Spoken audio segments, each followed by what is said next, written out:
In 5, 4, 3, 2, 1, close the door. Gimana caranya Deddy Corbuzier bisa membangun channel YouTube-nya sampai akhirnya sekarang dia bisa mendapatkan 10,7 juta subscriber. Salam mas bro dan mbak bro. Bosen nggak? Males nggak? Sama channel yang belum sampai ke inti video udah minta subscribe, belum jualan udah minta berlangganan.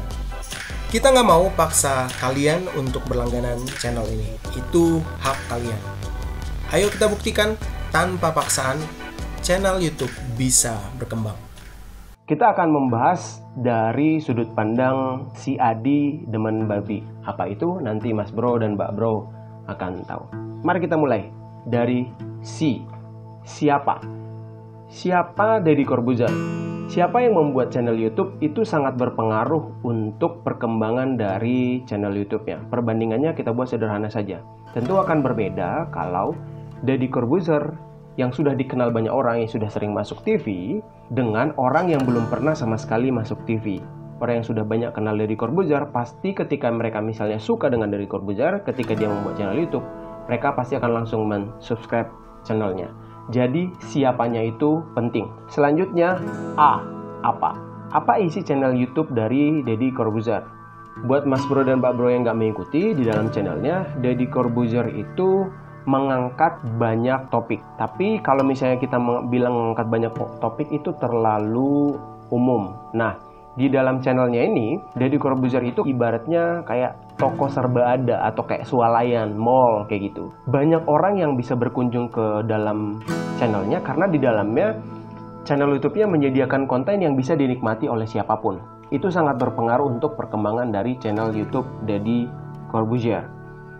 Nah, setelah kita sudah tahu apa, selanjutnya emang apa kelebihannya kalau kita mengangkat konten sebanyak mungkin? Ya karena konten apapun yang tersedia, mau segala umur, bisa masuk ke dalam channel YouTube-nya, itu membantu untuk perkembangan dari channel YouTube dari Deddy Corbuzier.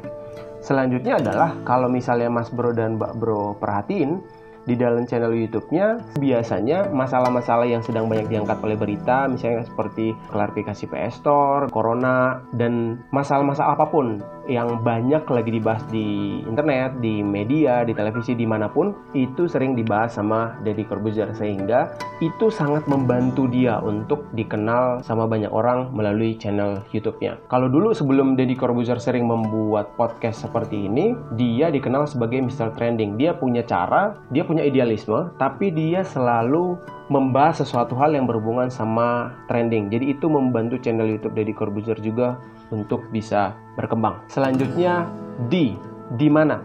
Satu hal ini bisa dibilang nggak terlalu signifikan. Karena misalnya orang-orang seperti Bayu Skak, Arif Muhammad yang suka membuat storytelling, mereka tinggal nggak di ibu kota, nggak ditinggal di Jakarta. Tapi harus diakuin, orang yang tinggal di Jakarta akan lebih mudah dikenal. Pertama alasannya karena pusat industri di sini, banyak media ada di sini, dan pasti akan lebih banyak disorot. Dan yang paling berpengaruh selanjutnya adalah banyak YouTuber yang tinggal di Jakarta. Jadi kalau misalnya mereka kolaborasi, itu akan sangat membantu channel YouTube mereka untuk berkembang. Kalau ke daerah kan susah. Selanjutnya adalah dengan apa? Di channel Deddy Corbuzier sendiri ataupun di channel orang lain, ada banyak video yang menjelaskan bagaimana Deddy Corbuzier membuat video dan semua peralatan dia yang dia punya, orang-orang yang dia undang. Dengan apa dia membuat channel YouTube-nya dengan peralatan yang canggih, itu juga sangat membantu. Tapi bukan berarti orang-orang yang misalnya membuat channel YouTube dari peralatan yang sederhana itu nggak berpengaruh gitu. Kalau misalnya kita lihat Soleh Solihun misalnya. Soleh Solihun itu membuat channel YouTube-nya cuma bermodal HP, dipegang di depan, dan udah selesai kayak gitu. Dia bisa mendapatkan 245.000 subscribers. Dia sudah membuat 265 video dengan cara itu. Itu juga bisa berkembang. Ya memang perbandingannya akan jauh, 245.000 dan dibandingkan dengan 10,7 juta subscriber. Tapi dengan apa itu punya pengaruh yang kuat ketika misalnya kita punya peralatan yang proper. Tapi jangan jadi menunda niat untuk membuat channel YouTube, mengungkapkan apa isi pikiran kita, isi hati kita untuk membuat channel, untuk membuat konten yang diunggah di YouTube. Selanjutnya adalah mengapa? Ini akan balik kepada pribadinya masing-masing. Tapi kalau misalnya kita punya niat membuat channel YouTube, memang dibuat serius, ada alasan yang kuat membuat channel YouTube, pasti channel YouTube-nya akan lebih berkembang. Alasannya sederhana, orang yang senang membuat konten akan lebih berkembang, akan lebih banyak disukai daripada sekedar orang yang membuat channel YouTube hanya untuk mencari penghasilan. Meskipun itu tetap penting mendapatkan penghasilan, mendapatkan AdSense dari YouTube. Cuma mengapa kita membuat channel YouTube itu sangat penting. Nah, sedangkan Deddy Corbuzier sendiri membuat channel YouTube-nya itu dia bilang karena dia ingin punya waktu dengan anaknya, dia pengen mudah membuat konten. Itulah salah satu alasan kenapa akhirnya sekarang dia banyak membuat konten di studionya yang itu dekat rumahnya. Dan yang selanjutnya adalah bagaimana Deddy Corbuzier ngembangin channel YouTube-nya. Bagaimananya ini sebenarnya tergantung sama kemampuan analisa kita. Maksudnya kemampuan analisa begini, YouTube itu kan sebenarnya sebuah industri gitu. Kita harus mengerti bahwa YouTube itu dibuat untuk bisnis. Nah, di mana YouTube itu dijalankan dengan menggunakan algoritma.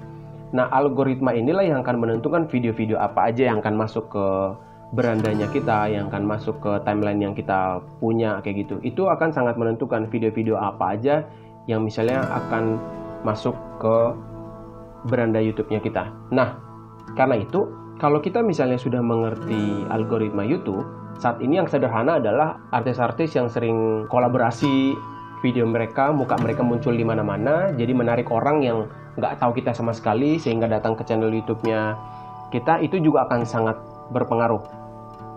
Tapi satu cara yang paling kuat yang sering dilakukan sama Deddy Corbuzier adalah apa yang sedang trending, dia berusaha untuk membahasnya. Deddy Corbuzier itu sudah mengerti bagaimana cara kerjanya algoritma YouTube. Akhirnya dia memakai satu strategi yang saya bilang bisa jadi satu kekuatan dia adalah dia pintar melihat peluang gitu. Dia bisa melihat orang-orang seperti apa aja atau konten seperti apa aja yang akan disukai banyak orang. Pertama, konten yang sedang viral, yang sedang banyak dibahas di media, dan yang kedua adalah konten yang objeknya atau subjeknya itu disukai sama banyak orang. Jadi potensi dia untuk ditonton sama orang itu akan lebih tinggi. Selanjutnya yang terakhir, si Adi demen babi.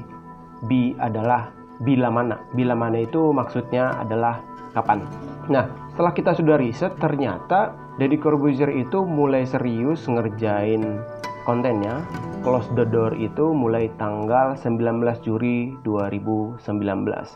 Bahkan dari sisi tampilan bisa dilihat 5, 4, 3, 2, 1, close the door. Nah, pembukanya juga masih biasa aja.